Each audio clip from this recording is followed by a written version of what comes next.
안녕하십니까.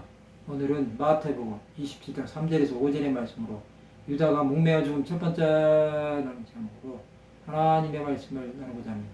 본 말씀은 그때 예수를 판 유다가 그의 정죄됨을 보고 스스로 뉘우쳐 그 은 30을 대제사장들과 장로들에게 도로 갖다 주며 이르되 내가 무죄한 피를 팔고 죄를 범하였도다니 그들이 이르되 그것이 우리에게 무슨 상관이냐. 내가 당하라거늘 유다가 늘 성소에 던져놓고 물러가서 스스로 목매어 죽은지라. 이제 예수를 판 유다는 자신에게 정죄됨을 보고 뉘우칩니다. 그러나 그는 뉘우치기만 했을 뿐 회개하지는 않았습니다. 그는 예수를 팔고 받은 은 30을 도로 갖다 줍니다. 그러나 이것은 양심의 가책일 뿐이었습니다. 그렇다고 해서 그가 깨달은 것은 아닙니다. 그는 무죄한 피인 예수 그리스도를 팔고 죄를 범했다고 고한 것입니다. 그러나 이것은 대제사장들과 장로들은 상관이 없는 일이라고 생각한 것입니다. 그들은 유다에게 내가 당하라고 말합니다. 그것은 죄값을 치르라는 것입니다. 유다는 이 말을 듣고 은을 던지고 스스로 목매어 자살한 것입니다. 그의 죽음은 이렇게 끝난 것입니다. 예수 앞에 나왔음에도 깨닫지 못한 유다는 자살로 생을 마감한 것입니다. 그의 죽음은 스가랴 선지자가 예언한 대로 이루어진 것입니다. 그의 역할은 예수 그리스도를 십자가에 못 박게 하는 데까지였습니다. 그는 스스로 하나님의 버림을 받은 것입니다. 그는 예수를 따라다니면서도 믿지 않은 것입니다.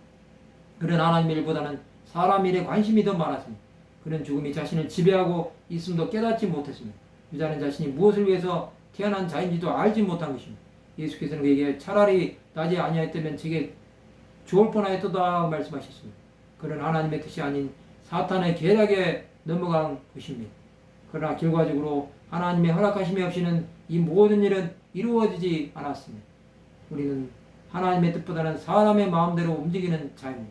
그러므로 그 재성이 지배하고 있습니다. 그 재성을 이겨내지 못하면 죄 가운데 살다가 죽을 수밖에 없습니다. 십계명에서 살인하지 말라고 가르칩니다.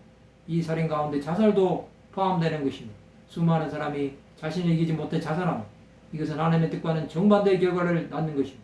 그들은 자살함으로 문제가 해결된다고 생각합니다. 그러나 하나님의 심판대 앞에 선다는 생각은 하지 않는 것입니다.